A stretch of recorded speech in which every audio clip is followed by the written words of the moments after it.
Welcome to a journey through Tolkien's Middle-earth's greatest battles. In this short video, we explore three key tactical principles through three major engagements. The first battle is the Battle of the Fords of Isen between Saruman and Rohan. It illustrates maneuvering on the rear, striking the enemy where they cannot adapt.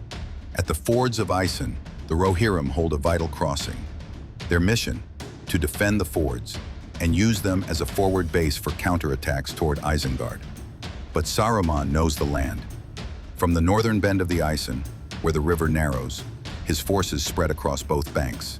His goal is not ground, but to strike at the Rohirrim's rear. After Theodred's initial advance is repelled, the Rohirrim are pinned at the crossings, while a hidden force maneuvers upriver, bypassing the fords to strike where they are least prepared. Battered and outnumbered, the Rohirrim are driven back on the eastern bank, while Theodred, coming from the west, holds the small island at the center of the ford. Then, Elfhelm and his cavalry appear, thundering down the eastern bank, shattering the enemy's flank. Yet despite their heroism, Theodred falls in battle. The Battle of the Fords of Isen is a study in maneuver on the rear, fixing the enemy frontally, while striking where he cannot defend. It reveals the power of mobility, the necessity of swift, decisive breakthroughs. In war, destroying cohesion can matter more than holding the field. Saruman's forces withdraw, bloodied but victorious, tactically defeated, yet strategically triumphant. The second battle is at Osgiliath. There Faramir takes command. At the river crossings, the goal is not to hold against an enemy too numerous, but to make him pay dearly for every step he takes. Each street becomes a barricade, each house a final strongpoint. Brief, violent clashes erupt, costly for the attacker, while the defenders exploit every vantage point, every line of sight for their archers. Then, the causeway forts. Their purpose, to slow the enemy's advance, buying time for the wounded to be evacuated.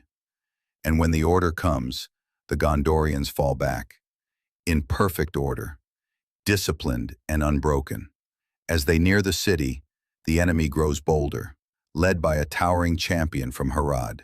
And then, Denethor unleashes the heavy cavalry, sweeping the attackers aside. Thus, the Battle of Osgiliath illustrates the principle of active defense, a strategy designed to absorb the enemy's momentum, striking where they can, preserving their strength, while delaying an attack they cannot yet prevent. The third battle unfolds upon the Fields of Pelennor. Before Minas Tirith, the Great Walls stand firm, forming the center of Gondor's defense. There, the armies of Mordor hurl their full strength. Behind their lines, reserves wait, ready to exploit any breach. Then from the north comes the sound of horns. The Rohirrim have arrived. Their charge strikes the northern flank of Mordor's host. To contain them, the enemy commits his reserves.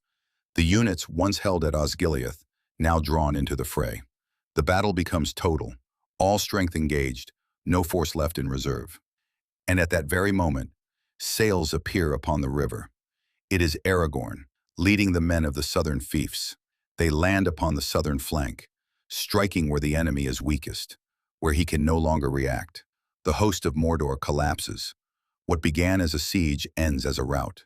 The Battle of the Pelennor Fields illustrates the principle of the change of wing, striking hard on one flank to draw in the enemy's reserves, then delivering the decisive blow on the opposite side.